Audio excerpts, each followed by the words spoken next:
Ja, herzlich willkommen zum zweiten Teil meiner Serie zur Spur Z Modellbahn.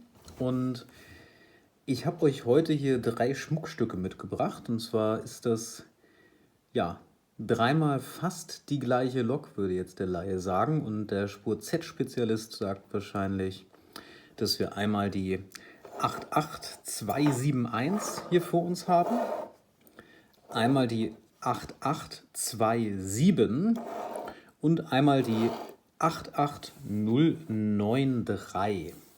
Das ist die P10, die ihr gestern in dem ersten Video auch schon kennengelernt habt. Wenn wir jetzt diese 3 Loks mal betrachten, sehen die ja von außen alle ziemlich ähnlich aus. Wir haben also ganz, ganz kleine Unterschiede, die auch so ein bisschen in der Evolution quasi der Spur Z bei Märklin und den Herstellungstechniken stecken. Aber vom Grundsatz her, wenn man sich die anschaut, bis auf ganz, ganz kleine Teile, zum Beispiel jetzt die fehlenden Windleitbleche bei der letzten, die ich euch eben gezeigt habe, unterscheiden die sich jetzt vom Gehäuse her nicht. Der Teufel steckt hier im Detail. Und zwar hatte ich euch ja gestern gesagt, wenn ihr mit dem Thema Digitalisierung startet, dann lasst die Finger erstmal von euren Dampfloks. Da müsst ihr ein bisschen was machen. Ihr müsst zum Beispiel eben einen Decoder einbauen und das geht nicht einfach wie bei einer Drehgestelllok mit einer fertigen Platine. Um das Gehäuse bei so einer Lok abzunehmen, gibt es hier oben erstmal im Regelfall eine kleine Schraube. Die habe ich jetzt hier vor dem Video schon bei allen Loks rausgenommen. Die löst ihr und dann könnt ihr das Gehäuse quasi von hinten einmal nach vorne vorsichtig abnehmen. Und die 88271, wie sie hier steht, ist jetzt die Stock-Variante von Märklin. Da gibt es also jetzt keine Unterschiede oder da habe ich noch nichts dran gemacht. Das heißt, wir haben hier vorne die Glühlampe fürs Licht, auch hier nicht als LED ausgeführt bei der Lok. Dann habt ihr auf jeder Seite hier quasi den Stromabnehmer. Der geht runter und ihr seht das hier zwischen die einzelnen Räder. Also hier wird vom dem und dem Rad jeweils der Strom abgenommen, von der Achse hier nicht. Und das Ganze haben wir auf beiden Seiten vollkommen gleich aufgebaut, sodass dann von jeder Schienenseite quasi ein Pol bei der analogen Lok weitergeführt wird. Darüber kommt dann die Spannung und die geht hier an diesem Punkt in diese kleinen Metallleiter über, die quasi den Fuß des Motorkondensators bilden, bis hier hinten zum Motor. Das ist der Motor der Lok.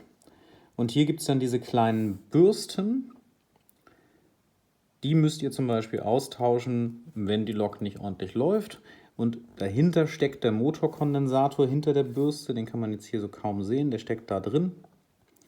Das heißt, wenn man die Bürsten rausnimmt, kann man auch den Kondensator wieder sauber machen dahinter.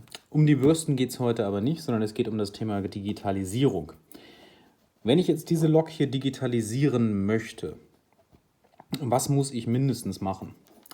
Zumindest einmal muss ich die Verbindung vom Motor, also diese Verbindung hier, trennen von dieser Verbindung.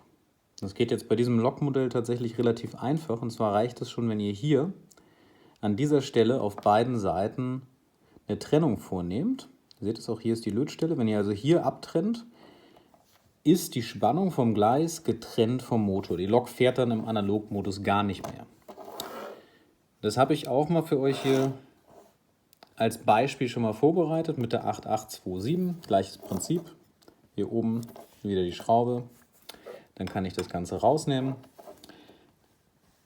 So, und jetzt habe ich hier auch wieder meine Stromabnehmer zu den Achsen.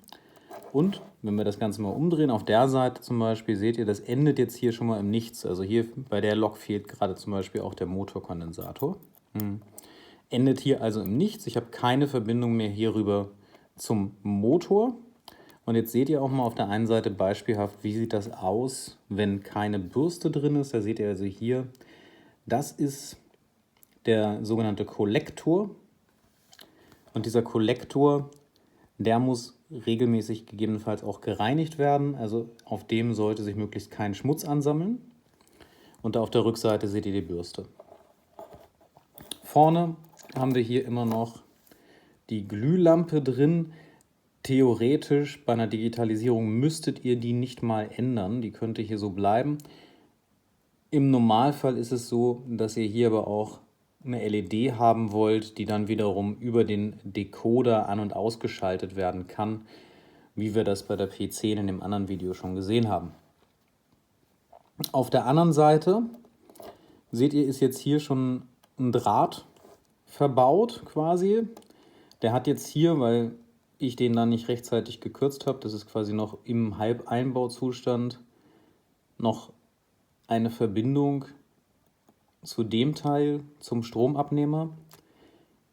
Die muss natürlich dann weg, wenn der Decoder reinkommt, und dann muss ich sicherstellen, dass hier hinten die Verbindung zwischen der Bürste und diesem Drahtstück, was ich jetzt hier nur beispielhaft mal reingesteckt habe, vorhanden ist.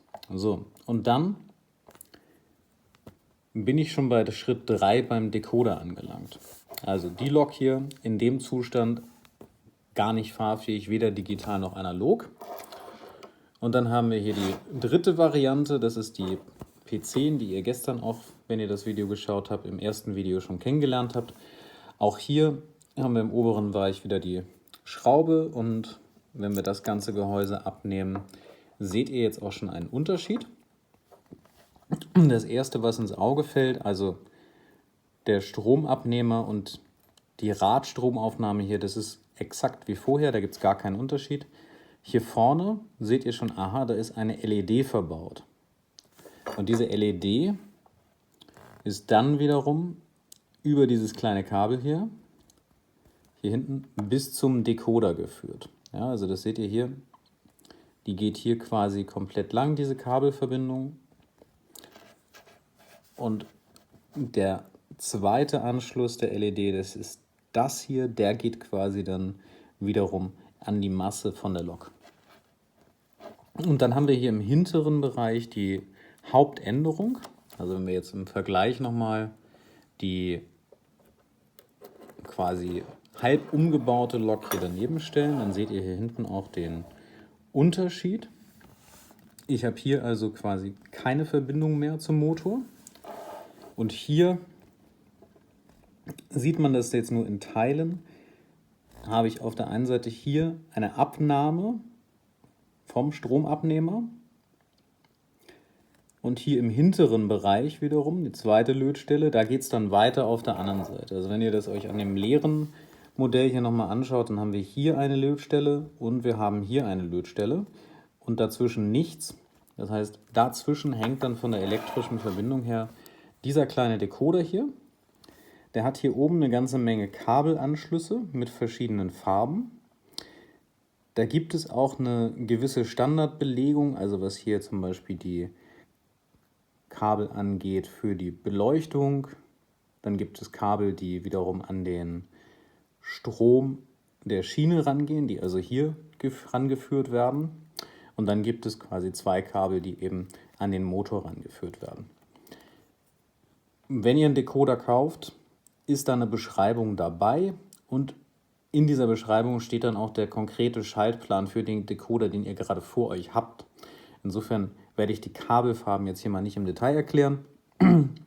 Und was sehr, sehr schön ist bei diesem Loktyp oder bei fast allen ähnlichen Schlepptender-Loks von Märklin, ihr habt eigentlich immer auf dem Motor unter dem Dach hinten Platz, um so einen Decoder zu verbauen. Aber ihr seht das schon, das ist alles relativ klein. Ihr seht hier auch meine Finger und diese Mini-Pinzette, mit der ich das zeige. Das heißt also wirklich, wenn ihr solche Lötstellen nicht hinbekommt und euch das nicht zutraut, hier in dem Raum Kabel zu verlegen, oder selbst wenn ihr es euch zutraut, diese Loks sind ja nicht ganz günstig, die haben ja auch einen gewissen Wert, nehmt euch da ein bisschen zurück, wartet ab, bis ihr ein paar Skills aufgebaut habt. Oder was ihr auch machen könnt, es gibt immer wieder Angebote im Netz. Da kommt auch diese 8827 hierher, wo ihr ja zu einem relativ günstigen Preis so eine Lok erwerben könnt. Und dann könnt ihr dann natürlich auch ein bisschen mit rumprobieren. Das tut nicht so weh, wie wenn das jetzt eine von euren heiß geliebten Loks ist. Ich stelle sie euch alle drei nochmal auf, weil von außen sieht man nach der Digitalisierung überhaupt keinen Unterschied.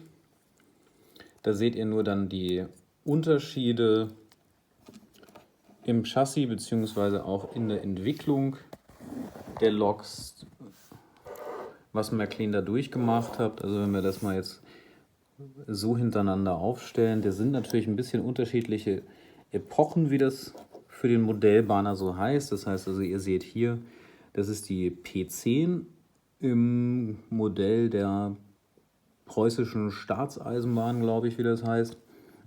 Das ist ein Modell aus der sogenannten Epoche 1, das heißt also so ungefähr von den Anfängen der Eisenbahn bis 1920, 25 rum, also wo die Loks dann alle einheitlich als Deutsche Reichsbahn in Schwarz-Rot gekennzeichnet wurden. Vorher gab es diese sogenannten Länderbahnen, da haben die dann ihre Loks noch farblich anders hervorgehoben. Und hier seht ihr jetzt im unteren Bereich so ein paar Details.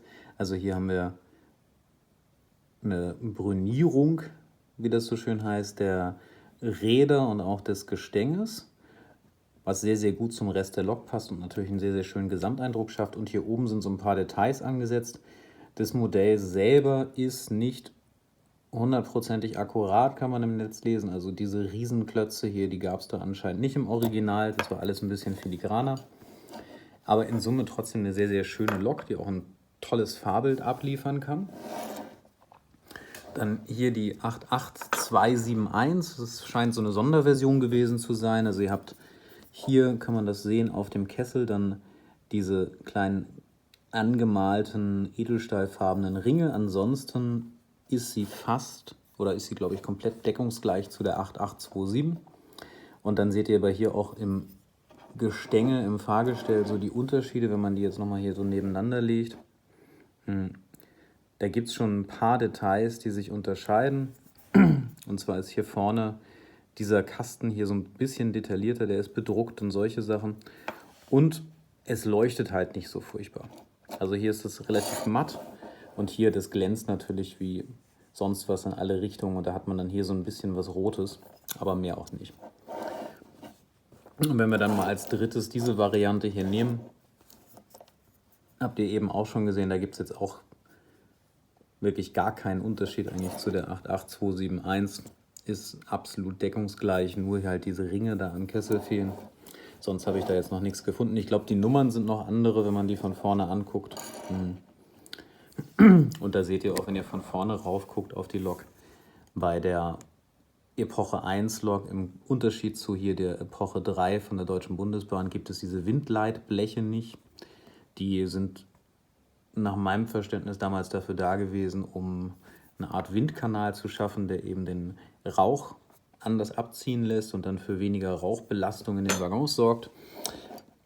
Ja, unnützes Wissen Teil 2 quasi. Aber das war jetzt ein kleiner Überblick, um euch mal die 3 Evolutionsstufen zu zeigen, also von der analogen Lok über die gar nicht fahrfähige Lok, wo also Motor und Gleisanschluss über die Räder getrennt sind, bis hin zu der komplett digitalen Variante. Und wenn man das ein paar Mal gemacht hat, geht das tatsächlich relativ schnell und einfach. Und dann gibt es noch ganz viele andere Dinge, die man mit so einer Lok machen kann. Aber wenn ihr das noch gar nicht gemacht habt und auch was so kleine Lötstellen und ähnliches angeht, noch nicht so sicher seid, dann bleibt für den Anfang am besten bei den Drehgestell-Loks. Ja, soweit für heute. Die nächsten Teile werden folgen und vielen Dank fürs Zuschauen.